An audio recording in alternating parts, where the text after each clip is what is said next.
Iya, selamat siang. Ya, bisa dijelaskan kafe coffee shop ini sudah berdiri semenjak tahun berapa? Sejak tahun berapa kalau boleh tahu?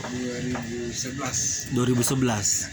Berarti dari dulu sampai sekarang namanya masih sama karena Ya. coffee shop. Iya. Mungkin ada filosofi di balik itu terkait penamaan. Nama itu karena itu KAA ya. K itu bahasa Toraja untuk kopi.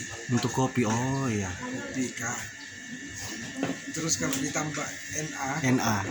itu nya ya. Kopinya Toraja. Oh, jadi berarti dari bahasa lokal. Ya, Karena Toraja.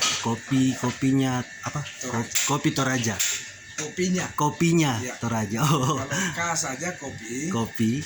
Kalau Ditambah NA. oh iya, Kopinya. iya. Kopinya Toraja. Kopinya Tapi Toraja. Toraja juga kalau bahasa aslinya itu Toraya. Toraya. Oh iya. Seperti itu. Berarti dari dulu mungkin sempat bincang-bincang sama ibu awal-awal mulai usaha sebelum masa krisis, orang banyak cari tester untuk minum kopi katanya tadi ibu waktu awal-awal. Ya. Untuk tester promosi. Nah, setelah masa krisis moneter dan selesai masa-masa COVID ini agak turun, bagaimana perkembangannya lagi, Pak? Sudah mulai Ya sudah cerita ya kan. Jadi dulu tahun iya. berapa itu ada krisis moneter.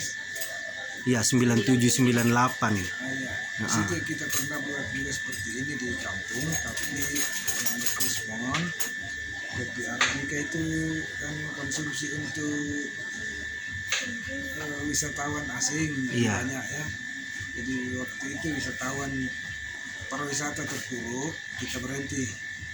Nanti kembali mulai lagi di sini 2011. Iya. Oh iya. Berarti sampai 2011 sampai sekarang masih bergulir. Oh iya.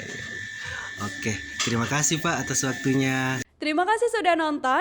Jangan lupa like, subscribe, dan share ya.